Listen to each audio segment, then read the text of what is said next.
안녕하세요. 저는 허 목사님으로부터 소개받은 허준 목사입니다. 여러분 반갑습니다. 제가 밑으로 내려온 것이 여러분들 마음을 조금 불편하게 해드리는지 모르겠습니다. 조금 형식을 깨뜨린 것 같은데 참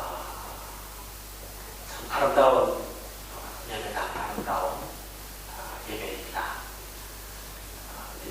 여기서 말씀을 전하면 좀 여러분들과 좀 거리감을 느낄 것 같아서 좀 가까이 이렇게 물리적으로 가까이, 마음으로 가까이 나오고 싶습니다. 혹시 여러분 마음이 불편하시면 용서해 주시기 바랍니다. 이번에 여러분들 잘 아시죠? 우리 허수호 목사님은 지금 유럽 전체 선교사님들을 대표하는 회장으로 수고하고 계십니다. 이번에 지난 화요일부터 금요일까지 선교사님 모임이 있었는데 이번에 그런 때보다도 아주 성공적으로 그냥 말로만이 아니라 실제로 아주 올려놓고 좋은 모임이 될 수가 있었습니다. 여러분들께서 많이 기도해 주시고 후원해 주셔서 대단히 고맙습니다. 제가 옛날에 1992년도에 캐나다 유학한 적이 있었는데 그 얘기를 시작하면서 제 설교를 시작해 보려고 합니다. 그게 간지 지금 얼마 안 됐을 때였어요. 슈퍼스토어에 가기 위해서 주차를 했습니다. 그리고 볼일을 보고 이제 다녀왔는데 제 차 옆에 제 차가 있고 옆에 또 차가 하나 있는데 그 가운데 어린아이가 한 명 있는데 울고 있어요. 자기가 자기 차에 들어가려고 그러는데 제가 너무 이렇게 가까이 주차를 해놓으니까 울음을 터뜨린 거예요. 그 애기 엄마가 왔어요. 그 어머니가 화가 났습니다.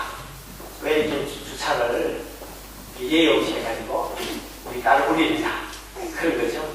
그러면서 제 차를 그 아주 비싸게 준 이번 차를 팍 치더라고요. 만약 한국에서 그런 일이 있었더라면 그럴 수 있겠다고 혹시 좀 생각할 수 있을지 모르겠는데 그 당시 제가 마음에 굉장히 충격을 받았어요. 마치 어떤 충격을 받았느냐면 제 몸을 확 치는 듯한 그런 느낌을 받았습니다. 아마도 낯선 땅에 간 지 얼마 안 됐을 때 본토 백인으로부터 뭔가 좀 핍박을 받는다 아마 그런 생각을 좀 느꼈을지도 모르겠어요. 우리가 외국 생활을 하다 보면 문화 충격을 받지 않습니까? 우리가 이 언어에 익숙하지 못하고 언어에 불편한 언어의 장벽 이것은 사실 우리 삶을 굉장히 힘들게 하죠.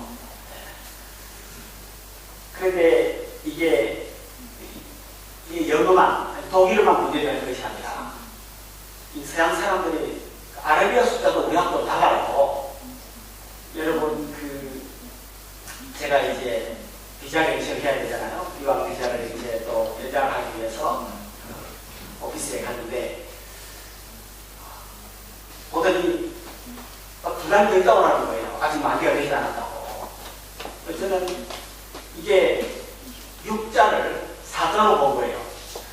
6월달이 만기인데 6월달에 돼서 와서 연장을 해야 되는데 4월달에 보니까 그래서 심지어는 서양 사람들의 아라비아 숫자 쓰는 것까지 착각을 해가지고 그런 어려움을 경험해보기도 했습니다.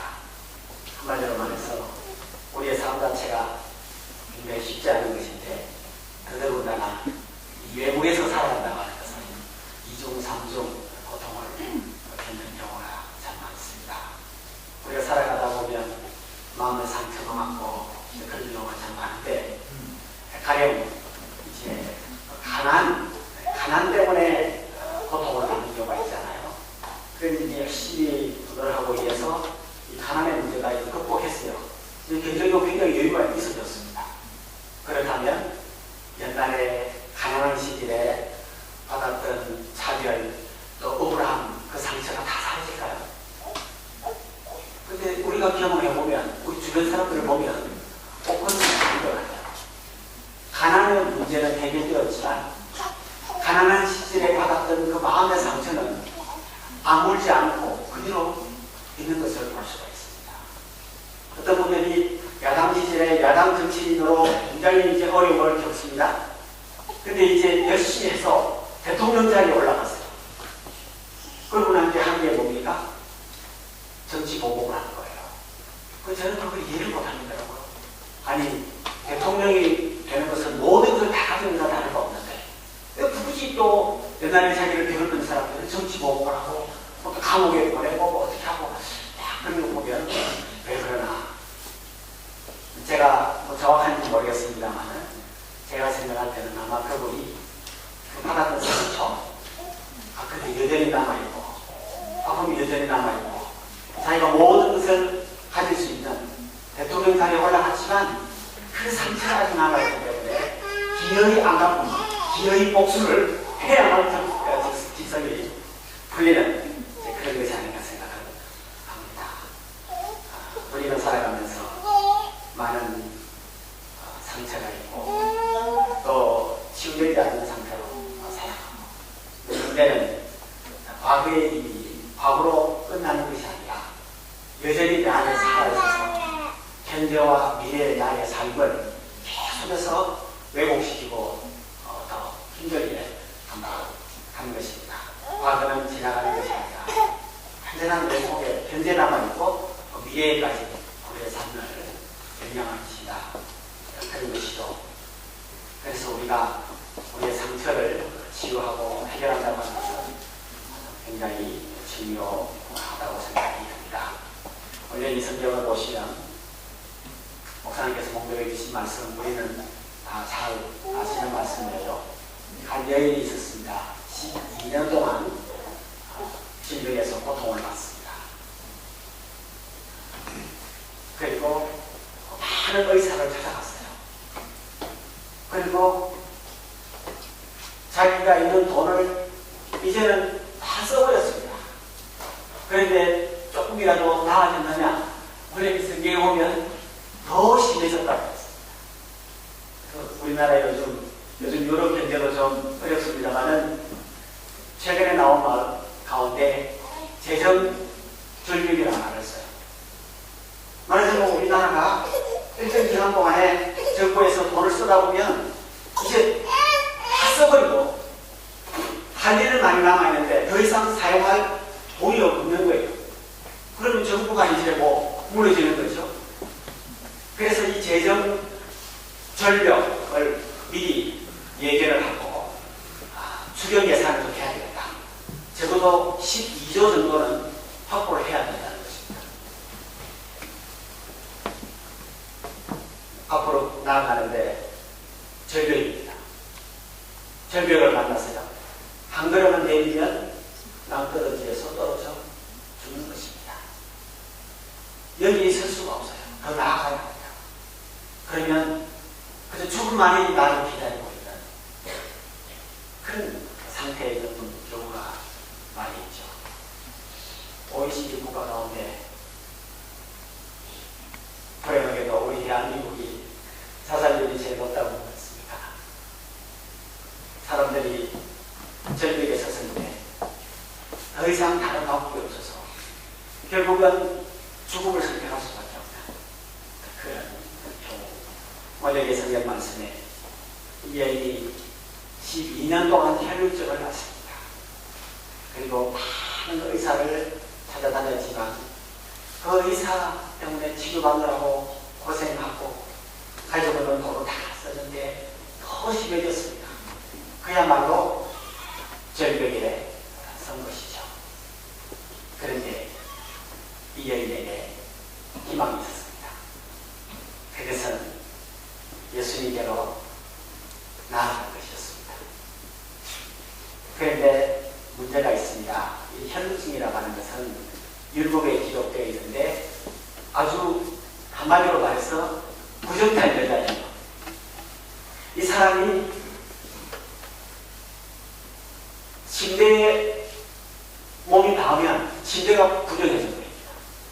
다 세탁해야 돼요. 내가 어떤 사람을 만지면 그 사람도 그 부정이 옮겨져요. 옆 사람이 옷을 다 세탁을 해야 돼요. 하루 종일 아무도 만날 수가 없어요. 이 부정한 사람이 이번하고 합수를 해서 이번에 다 합수하면 여기 있는 분들이 다 부정하게 되는 것입니다. 그리고 여러분들이 집에 가면 여러분들의 집에 있는 물건이 다 부정하게 되고 여러분들의 자녀들이 자녀들 아는 자녀들이 다 부정하게 되는 거예요. 이게 혈루증입니다. 그러니 이 여인이 얼마나 힘든 삶을 살았겠습니까? 자신의 이 질병 때문에 받는 고통은 말할 것도 없고 종교적으로 부정한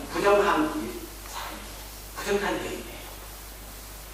그러나 이 병을 고치지 못했습니다. 절벽에 서 계십니다. 이 여인이 예수님을 만납니다. 그래서 고침을 받습니다.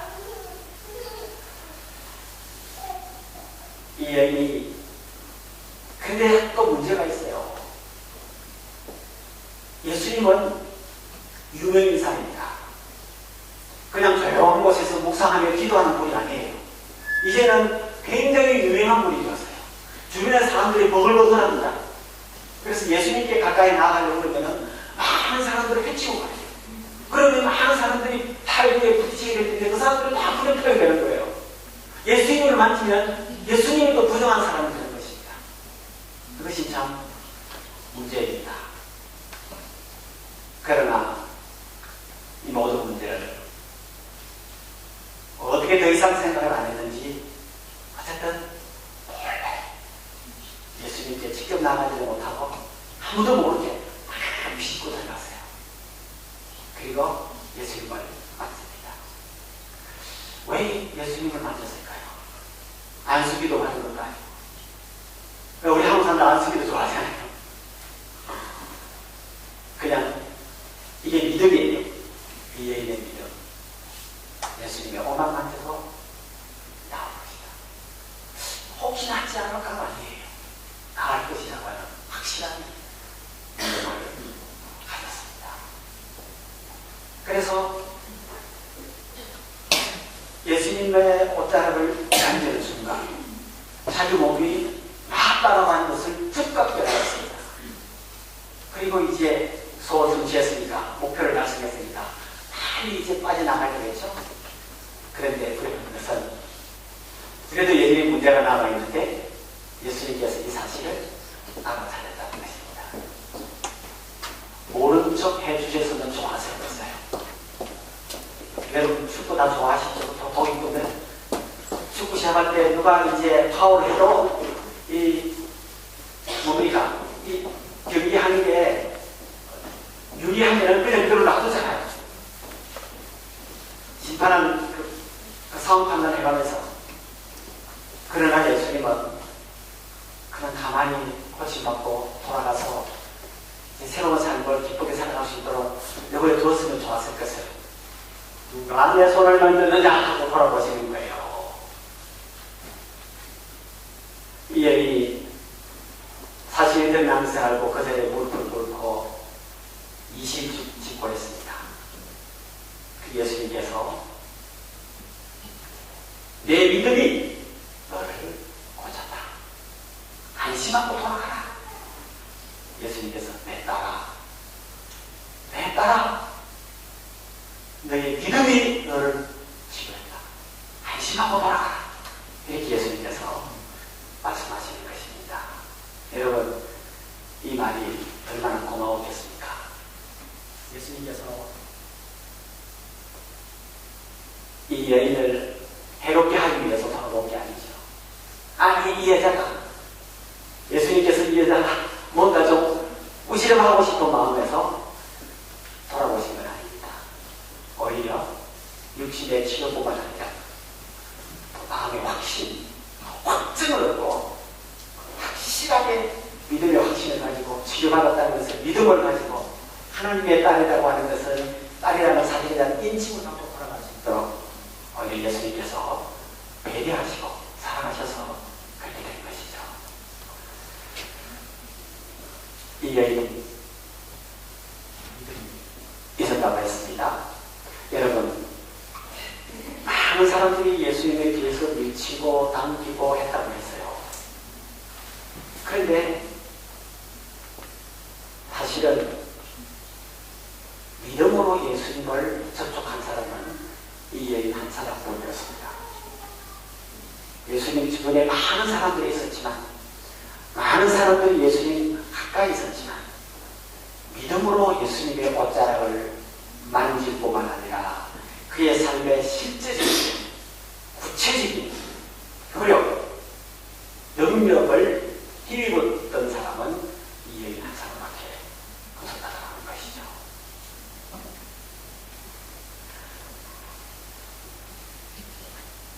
그것으로 목사님께서 소개하신 것처럼 제가 대학을 철학과에 갔어요. 제가 철학과에 갈 때는 신앙이 없었습니다. 철학과에 갈 때 부모님들이 되게 싫어했어요. 돈벌이한 뭐라고 하면서 무슨 상대나 공대나 의과대 아니냐, 음악대학이나 이런 데 갔으면 좋았을 것을 도대체 철학에서 뭐하냐, 굉장히 싫어했어요. 근데 저는 기어이 철학과를 갔습니다. 왜냐하면 이것은 더 잘 살고 더 행복하게 사느냐, 덜 행복하게 사느냐가 문제가 아니라 적어도 저에게 있어서는 죽느냐 사느냐의 문제였기 때문에 저는 삶의 의미를 발견하지 못했어요. 도대체 내가 이 땅 왜 사나? 내가 존재하는 것이나 존재하지 않는 것이나 무슨 차이가 있느냐? 가령 내가 그때 이제 20살이라고 하시니까 20살을 됐다고 합시다. 20살 대학 청년이 대학을 가서 좋은 직업을 가져서 잘 살다가 80살에 죽는 것이나 내가 이 나이에 그냥 이 자리에서 죽는 것이나 어떻게 해야 하는지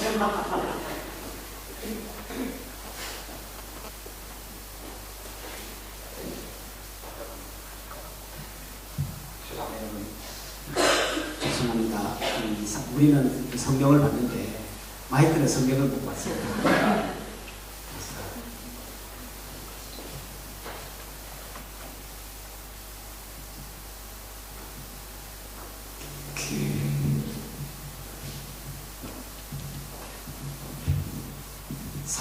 사람마다 자기의 이슈가 다르잖아요. 여러분들 각자 내게 있어서 가장 중요한 문제는 다를 것입니다.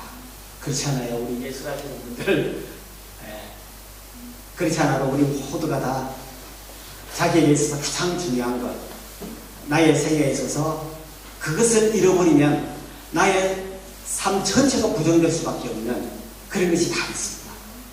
근데 그 대학 가기 전에 고등학교를 졸업했을 때 저에게 있어서 나의 존재의 의미, 내가 인간이란 무엇인가?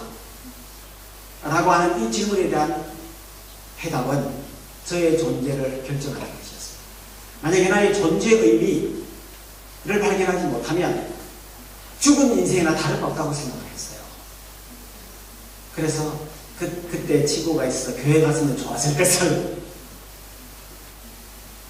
교회는 모르고 예수님은 모르고 철학이라는 학문을 하면 거기서 무언가 나의 존재의 의미를 발견할 수 있을 것이다. 그렇게 생각하고 철학과를 갔습니다. 그런데 1학년 때 대개 대학을 가면 2학년까지는 이제 교양 과목을 하고 한 3학년부터 전공 과목이 들어가잖아요. 근데 다 주로 이제 교양 과목을 하는데 전공 과목이 하나 딱 있었어요. 1학년 때. 그 과목 이름이 뭐냐니까 동양 철학 강독이라는 과목이었습니다.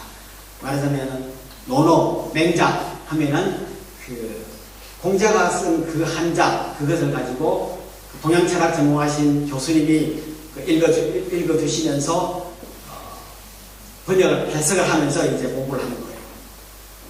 공자님께서 이런 말씀을 하십니다.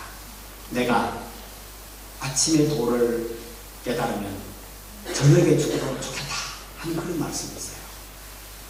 참 대단하잖아요. 진리의 목숨을 거는 분이잖아요.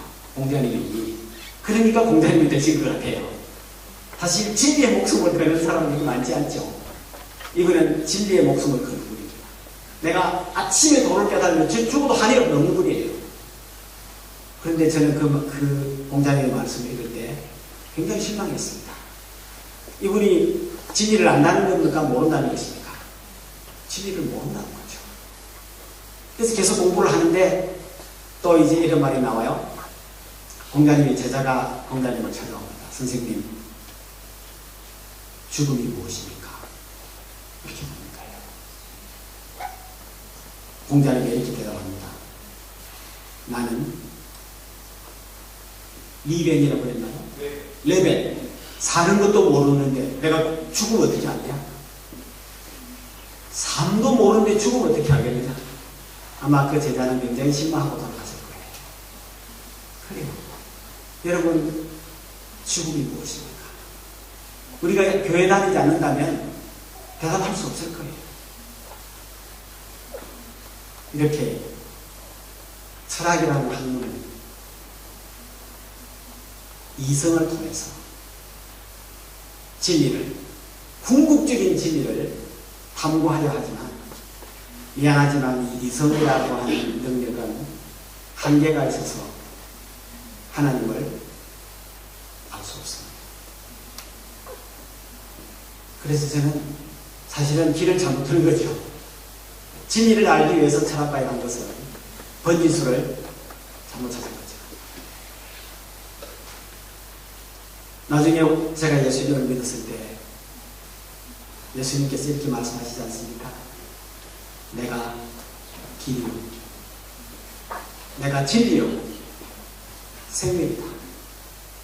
그러니까는 공자님은 전혀 알지 못했던 것을 예수님 자신이 진리라고, 예수님 자신이 도라고, 예수님 자신이 생명이라고, 부활이요 생명이라고 이렇게 말씀하시는 예수님을 나중에 믿게 되었을 때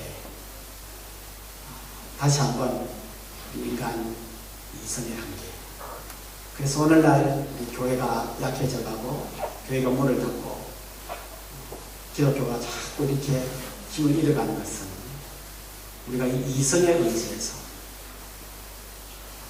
진리를 찾으려고 그러고 하나님을 알려고 그러고 성경 말씀을 진리를 통해서 이해하려고 하고 그런 것이 문제가 되는 것이죠.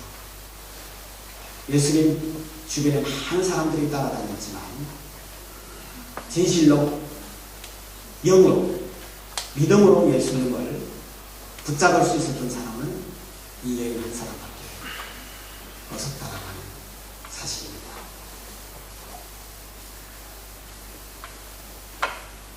우리 아까 허 목사님 말씀하신 것처럼 제가 세계적으로 그런 학교가 있습니다만 하나님 아버지 마음 학교, 한국에 아버지 학교가 있잖아요. 이 아버지 학교는 가정에서 아버지의 역할이 무엇이어야 하는가, 아버지로서 어떤 역할을 해야 하는가 하는 것을 이제 배우는 것이 아버지 학교. 어머니 학교는 가정에서 어머니의 역할이 무엇이며 어떻게 어머니의 역할을 바르게 할 수 있겠는가 하는 것을 공부하는 것이 어머니 학교인데, 제가 섬기는 하나님 아버지 마음 학교는 한 주간 동안 월요일부터 토요일까지 하나님의 사랑을 묵상하고 하나님의 사랑을 경험하는 그런 학교입니다.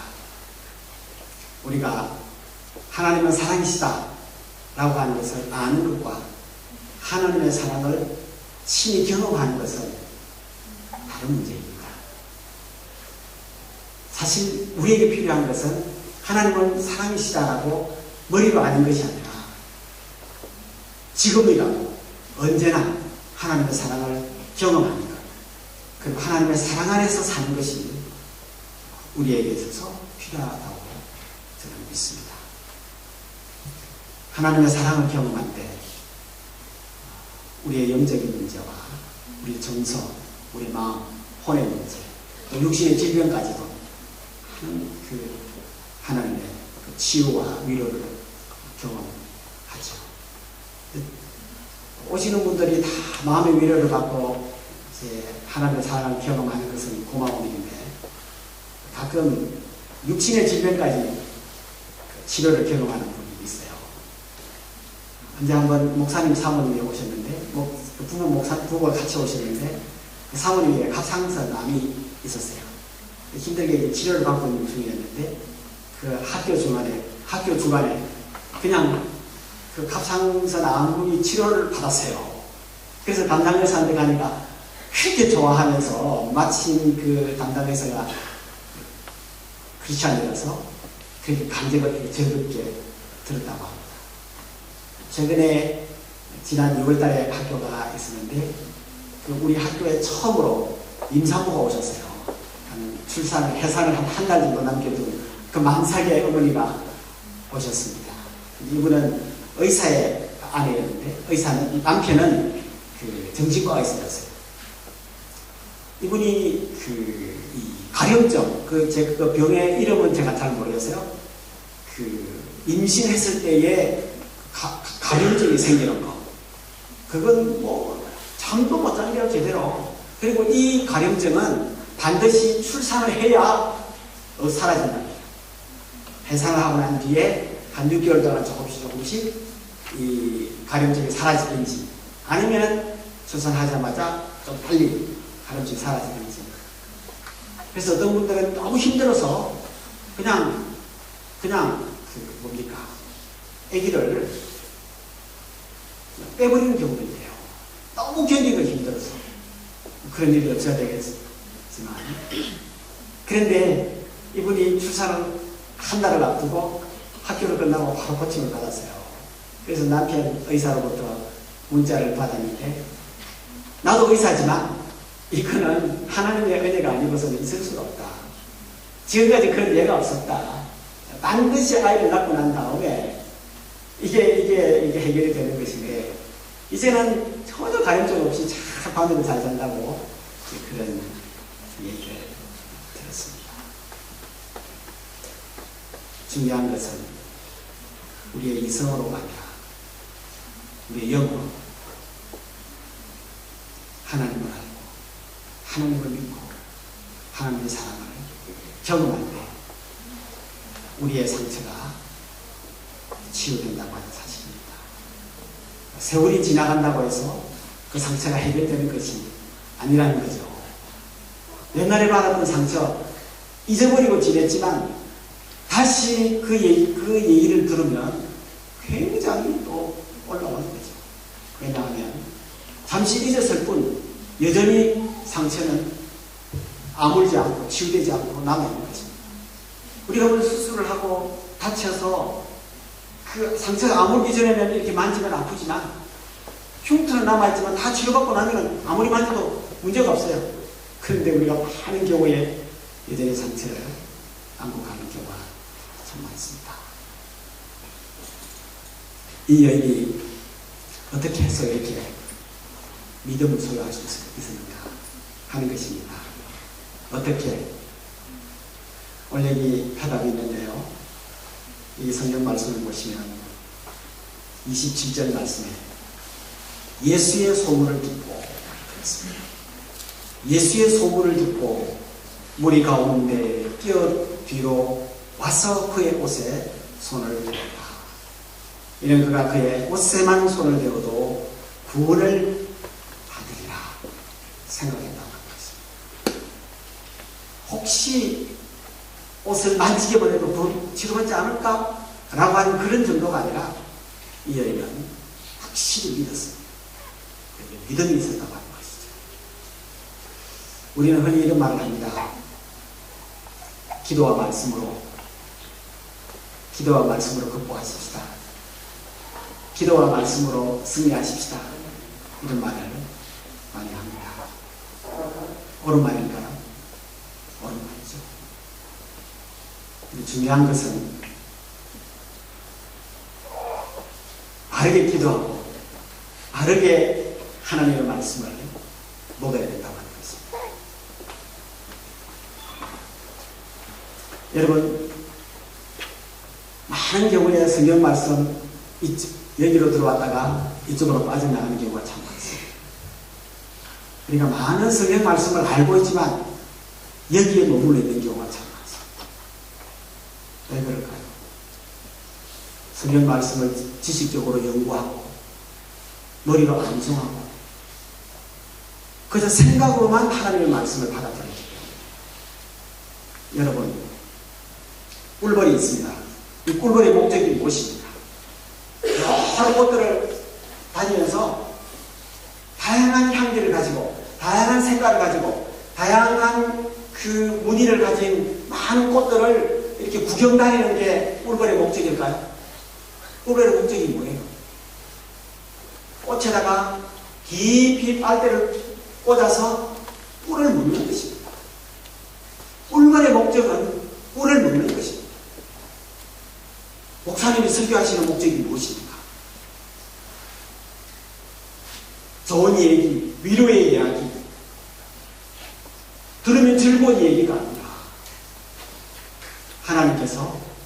하나님께서 설교자가 세우는 목적은 설교자를 통해서 선포되어지는 하나님의 말씀을 먹어라.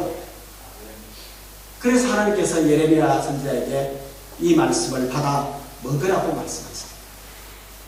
내 입에는 쓰겠지만 뱃속에 들어가면 달게 될 것이라고 그렇게 말합니다. 우리가 하나님의 말씀을 듣고 말면 그것으로서 끝납니다. 아무 나의 삶에, 나의 믿음에 역사하지가 않습니다.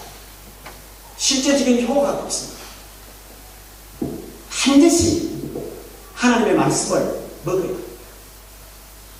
그래서 예수님께서 신명기 말씀을 인용하실 때 사람의 떡으로만 살 것이 아니요 하나님의 입에서 나오는 모든 말씀으로 살 것이다. 떡과 말씀. 떡이 육신의 양식이라면 말씀은 영의 양식입니다. 머리로 큐티하고 분석하고 이게 우리가 흔히 그 큐티할 때 세 가지 단계를 봤습니다. 관찰, 해석, 적용. 예. 자, 예수님께서 뭘 어떻게 하셨나? 관찰, 의사로 말하면은 진찰하는 과정이에요. 그 다음에 해석. 해석은 의사로 하면은 진단을 말합니다. 그 다음에 적용하면은 처방을 말합니다. 의사는 진찰하고 진단을 내리고 처방하고 약을 먹으면 고침받습니다. 근데 많은 경우에 성경을 관찰했고 해석을 했고 적용하리라고 했지만 머리로 끝났어요. 하나님의 말씀을 영의 양식으로 먹지를 못했어요. 그 말씀은 그 사람의 삶에 아무런 의미가 없습니다. 아무런 영향을 주지 못합니다. 말씀을 먹어요. 어떤 사람은 평생 성경 구절 하나만 가지고 자기의 좌우명으로 삼고 살아가는 사람도 많이 있습니다. 엄청난 능력을 경험합니다. 왜? 그 말씀을 먹었기 때문에. 그 말씀이 역동적으로 그 사람 삶을 움직이는 것이에요. 그 말씀이 그 사람의 삶에, 그 사람의 발에 빛이 되고 발에 등이 되기 때문에 그 사람의 삶에 놀라운 하나님이 함께 하시는 역사가 나타납니다. 어떤 분들은 내 나이가 20살인데 성경을 아직 20독을 못해서 내 나이가 60이 다 되어가는데 아직 60독을 못해서 여러분 자기 나이만큼 성경을 읽으셨습니까? 큰 도전을 받아서 성경을 많이 읽으려고 노력하는 분도 계시는데 나는 참 좋은 것이라고 생각합니다. 어떤 분은 한 4박 5일 이렇게 합숙훈련 하면서 통도 나 좋은 것이라고 생각합니다. 성경을 다독하는 것도 좋고 매일 큐티하는 것은 유익하다고 믿습니다.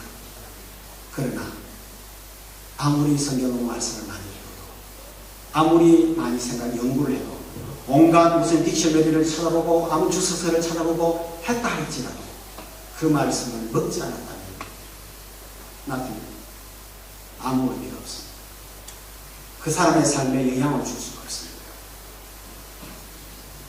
우리가 연장제를 먹어야지 하고 식탁에 올려놓고 쳐다만 본들 아무런 의미가 없죠. 그렇습니다. 여러분,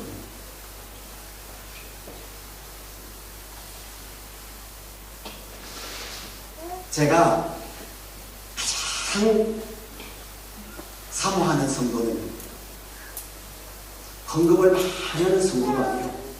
새벽기도 매일 나오고 열심히 기도하는 성도도 아니에요. 나에게 항상 잘해주는 성도도 아니에요.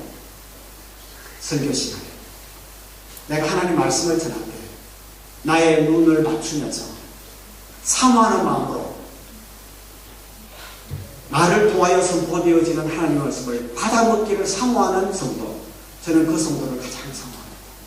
그런 성도만이 성공적인 신앙생활을 살고 이웃을 유익하게 하고 성도를 유익하게 할 줄 믿습니다. 하나님의 말씀을 받아먹는 사람. 우리가 기도가 말씀이라고 많이 말합니다만, 그래서 하나님께서 여러분, 그게 저는 나쁜 건 아니에요. 제 친구 목사님이 그 교인이 한 4, 50명 출석을 하는데 우리 전 교인이 50독 하기를 목표로 한대요. 50독. 그러니까 한 예를 가령 50명의 성도가 1년에 1독 하면 50독이잖아요. 그런 걸 목표로 한대요. 저는 그런 것을 목표로 삼지 않습니다. 그런 것은 목표가 될 수 없다고 생각합니다. 우리 인생의 목표, 내가 죽는 날까지 100독을 한다. 내 개인적인 신앙으로는 그것이 나의 삶의 목표가 될 수 없다고 생각합니다. 나의 삶의 목표가 있다면 하나님의 말씀을 받아 먹음으로 내가 말씀을 사랑해요. 그 말씀이 나의 삶을 주장하고 지배하는 것입니다. 그것이 제 삶의 목표라고 생각했습니다. 말씀을 먹고 사는 사람이 말씀의 사람이지, 말씀, 성경 구절을 100구절, 300구절을 암송하는 사람이 저는 하나님의 말씀의 사람이라고 생각하지 않습니다. 말씀을 많이 암송하는 분들은 말씀을 늘 묵상할 수 있는 좋은 준비가 되어 있죠. 준비가 되어 있을 뿐. 그래서 성경 하나 다 성경 한번 보십시오. 복 있는 사람은 여호와의 말씀을 주야로 묵상하는 사람. 주야로 성경 한 구절을 주야로 묵상할 수 있어요. 하나님께서 모세를 통해서 여호수아에게 말씀하기를 이 율법책을 내 입에서 떠나지 말게 하고 주야로 묵상하여 그 가운데 기록한 대로 지켜라. 그리하면 내가 형통하리니 내 길이 평탄하게 될 것이다. 우리가 성경을 많이 못 읽어도 좋습니다. 천천히 읽어도 좋아요. 1년 내내 요한복음 한 권만 읽어도 좋습니다. 저는 그렇게 믿습니다. 하나님의 말씀을 먹을 때 그 말씀이 우리에게 열매가 나타나지 않습니다. 기도와 말씀인데요. 여러분, 제가 조금 설교가 이미 많이 좀 진행이 된 것 같은데 한 5분 더 추가해서 기도에 대해서 말씀을 좀 드리고 마치고 싶습니다. 기도. 많은 시간 기도하는 것도 소중하고 부르짖어 기도하는 것도 소중합니다. 그런데 저는 기도가 무엇이냐? 예, 여러분, 우리 목사님께서 기도에 대해서 많은 설교를 하셨을 거예요. 그것도 다 진리입니다. 근데 저도 이제 기도에 대해서 말씀을 쭉 하나에 또 말씀을 드리는데, 기도는 무엇인가? 하나님과 눈을 맞추는 것이다. 성경에 모세를 굉장히 훌륭한 사람으로 표현하고 있습니다. 모세와 같은 선지자는 전무후무한 인물이 될 것이라고 하나님 말씀하십니다. 그런데 모세를 모세되게 하는 그 가장 위대한 부분에 대해서 이렇게 말씀하십니다. 모세처럼 하나님과 대면하였던 사람이 아무도 없었다고 했어요.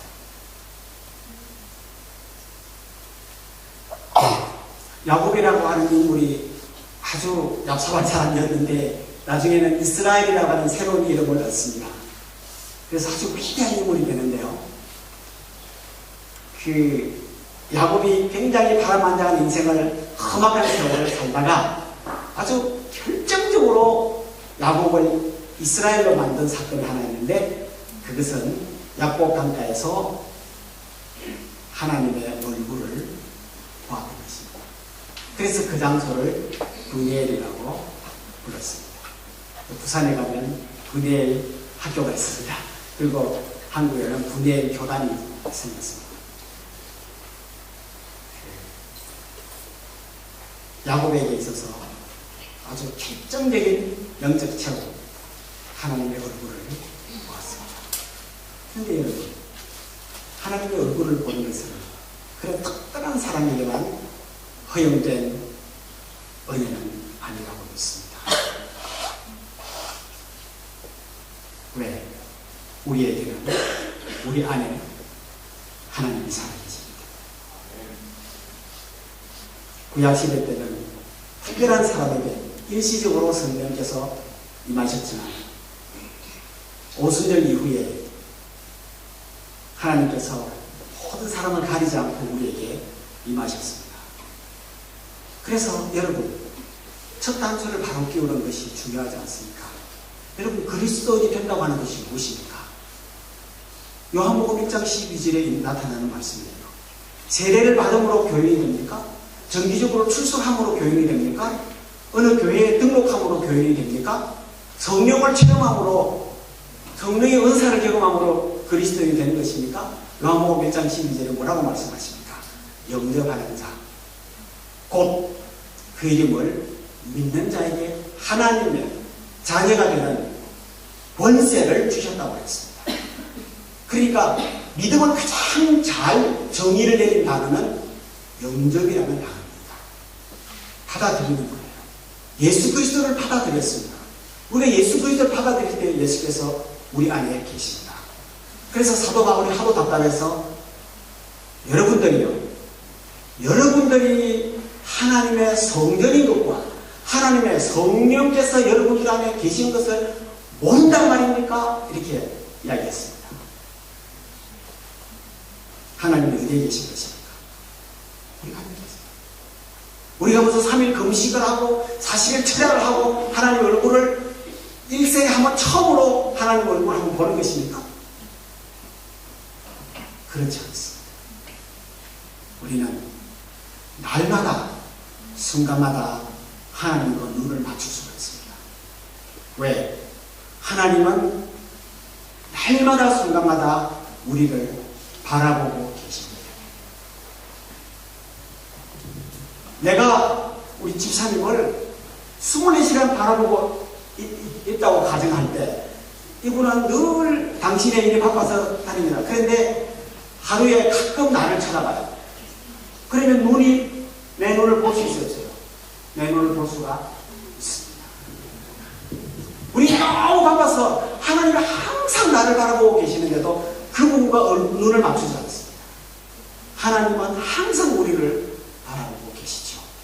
어머니를 가슴에 안고 키우시는, 아기를 가슴에 안고 키우시는 어머니들, 가끔 아빠들도 안아주시죠. 고모도 안아주고 삼촌도 안아주시죠.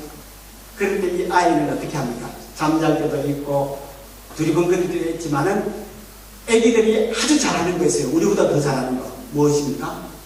눈을 맞추는 것입니다. 이 눈을 맞추는 순간은 굉장히 중요한 순간이에요. 왜? 어머니의 사랑이 그 눈을 통해서 흘러들어갑니다. 어머니의 사랑을 충분히 경험하지 못한 사람은 두뇌 발달에 문제가 있고 성격에 문제가 생기고 그리고 신체 발달에 문제가 생기고 많은 문제가 생긴다고 하지 않습니까? 오늘날 과학자들이 이미 말하고 있는 것입니다. 엄마 아빠와 눈을 맞추고 그 눈을 통해서 사랑을 더 받은 자녀야말로 신앙적으로나 영적으로나 신체적으로나 성격적으로나 모든 면에서 건강하게 아주 바람직하게 자란다고 하지 않습니까? 여러분, 하나님의 거룩한 성품은 도대체 어떻게 우리 인격 속에 형성되는 것입니까? 하나님의 눈을 바라보면서 하나님과 눈을 맞추는 시간, 하나님 앞에 머무는 시간, 하나님과 대면하는 시간 동안에 하나님의 거룩한 성품이 우리 안에 들어오고 하나님의 사랑의 영이 우리 안에 들어와서 우리의 성품이 성화되어지고 능력이 나타나고 하나님의 사람이 되어가는 줄로 말씀과 기도를 통해서 하나님의 말씀을 받아먹는 영의 양식을 통해서 하나님 앞에 머물고 하나님과 눈을 맞추는 그 시간을 통해서 우리는 위대한 믿음의 사람이 될 줄 믿습니다. 기도하겠습니다.